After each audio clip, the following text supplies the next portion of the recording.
Well, thank you very much, Prime Minister Kishida, and once again, welcome to Australia. I begin by acknowledging the traditional owners of the land on which we meet, and I pay my respect to elders past, present and emerging.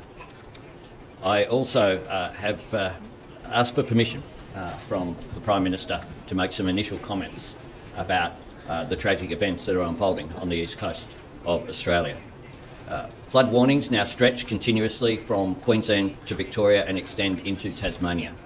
Our thoughts are with the family and friends of the 5 people who have died in floodwaters in Victoria and in New South Wales.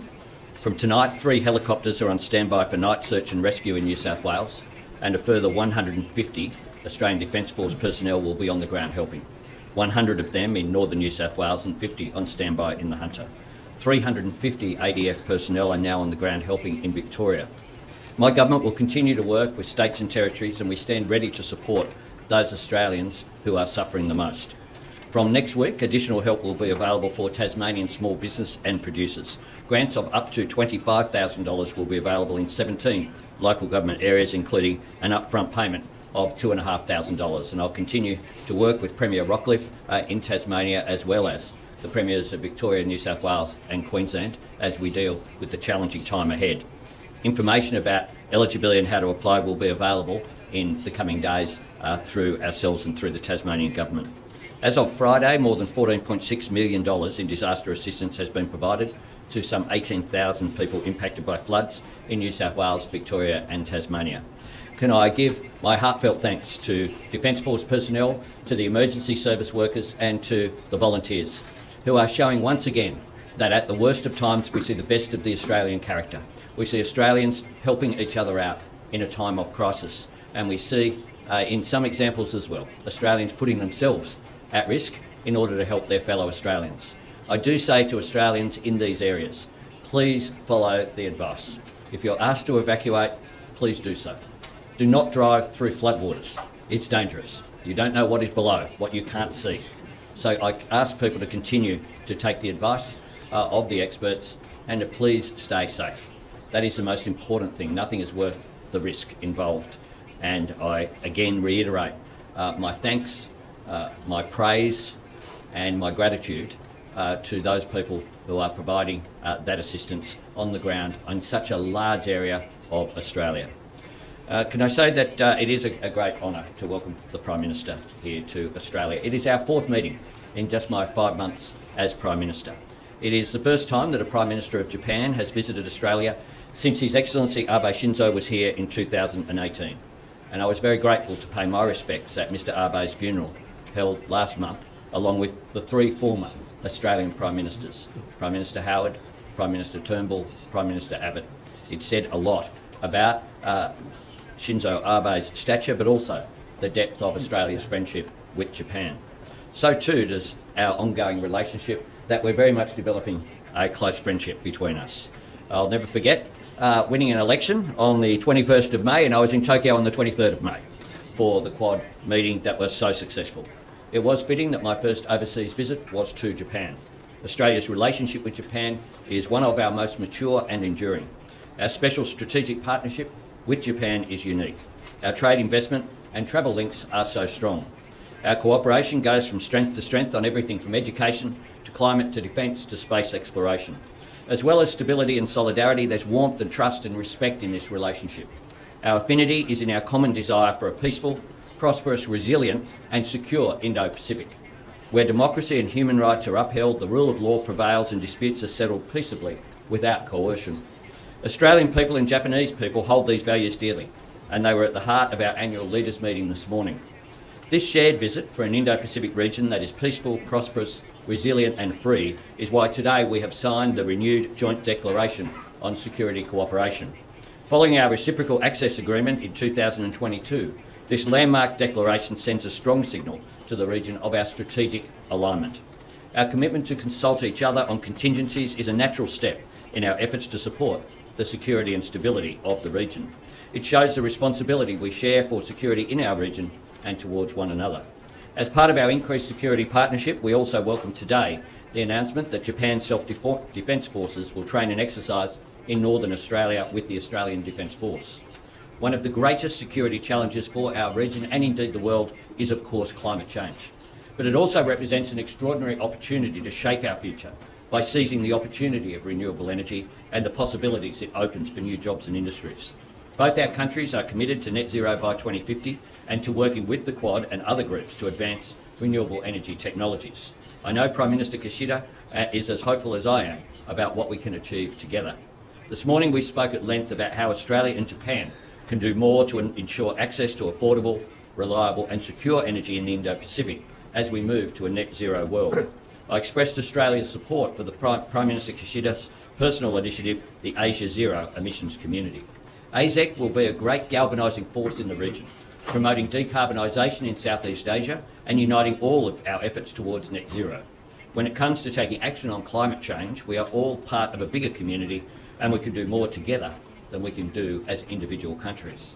We talked this morning about Australia's special role in supporting Japan's energy security, which we have had since the first commerce agreement was signed way back in 1957.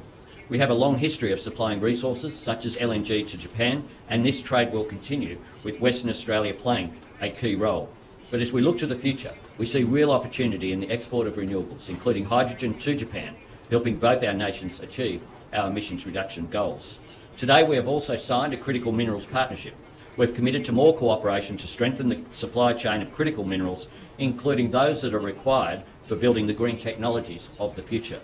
This partnership will mean we build secure supply chains, promote investment, develop Australia's domestic sector and make sure Japan's advanced manufacturers have the critical minerals they need. We are also looking further afield, about as far afield as you can go. Japan has asked for our cooperation in one of the most daring space missions ever attempted. JAXA, Japan's space agency, is planning to touch down on Phobos, one of the moons of Mars, and collect samples that might tell us more than we've ever known about the birth of our solar system.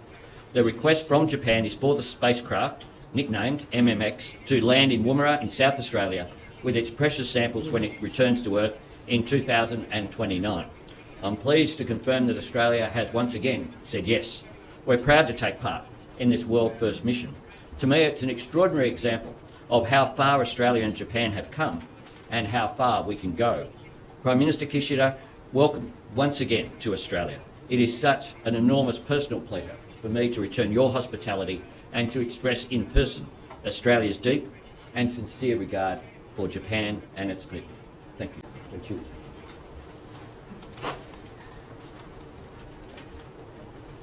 いいですか。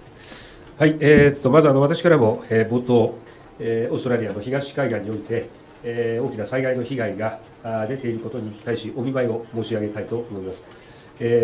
災害によってお亡くなりになられた方々に哀悼の誠を捧げ、そして、被災されたすべての皆様方に心からお見舞いを申し上げます。多くの皆さんの努力によって一日も早い復旧が進むことを願いたいと思います。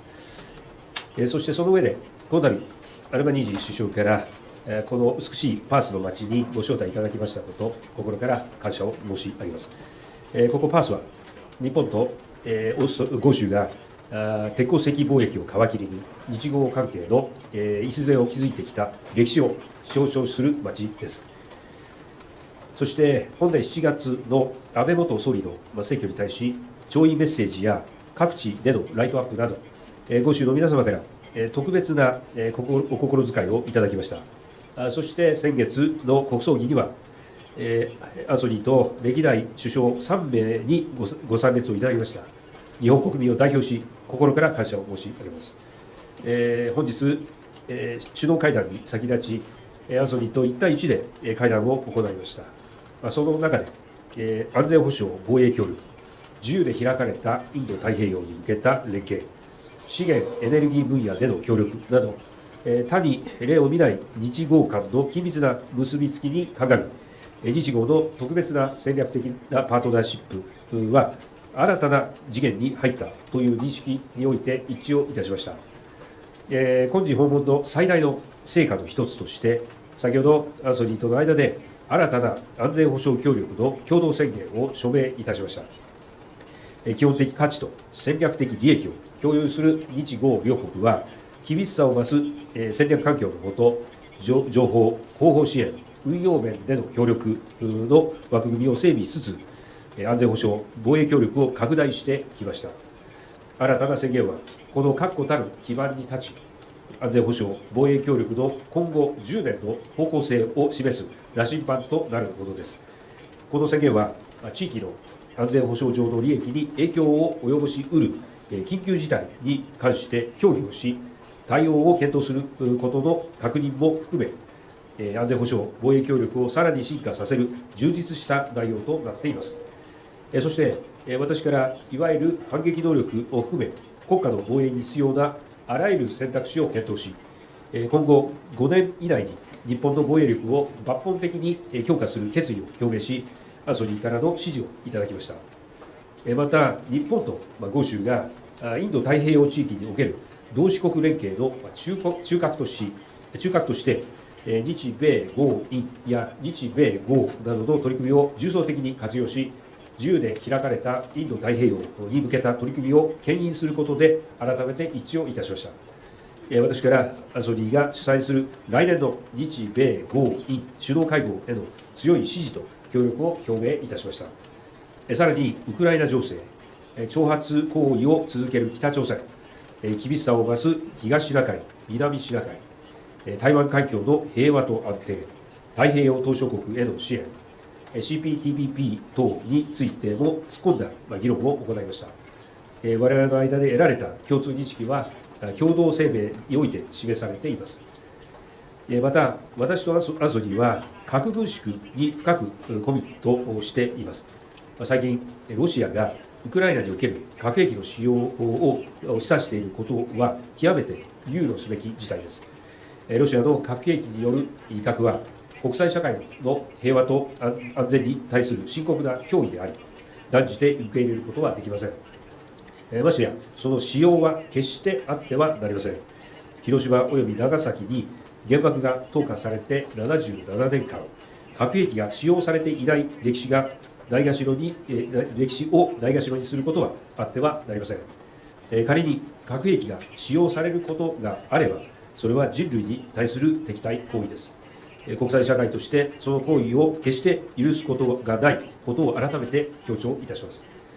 豪州は日本にとって LNG や石炭等のエネルギーの最大供給国であり、中でも西豪州は日本のエネルギー安全保障にとって極めて重要です。ウクライナ情勢等により資源エネルギー安全保障の重要性が高まる中、自治合間でのこの分野での協力をさらに進展させることで、アンソニーとの間で一致をいたしました。その一環として、日豪経済協力のフロンティアである脱炭素分野、中でも水素、アンモニア、重要鉱物等の多くの関連プロジェクトが両国間で進展していることを歓迎いたします。重要鉱物の安定供給も有志国間で戦略的に協力すべきアジェンダです。先ほど署名された日豪の重要鉱物に関するパートナーシップ等を通じ、この分野でのさらなる関係強化につながることを期待しています。日豪の特別な戦略的パートナーシップの強化は、日豪両国のみならず、地域や国際社会の平和と安定に重要な役割を果たすものです。このような視点に立ち、今後、アンソニーと手を携え、日豪関係の中台をさらに強靭なものにしていく決意を強くしています。最後に、日豪両国民間の友情がますます強くなっていくことをとても嬉しく思っています。日本では今月から入国制限を緩和し、豪州を含む各国との査証免除措置も再開いたしました。豪州の皆様に日本にお越しをいただき、日本の冬の味覚や美しい雪山でのスキーなど、存分に楽しんでいただきたいと思っております。ありがとうございました。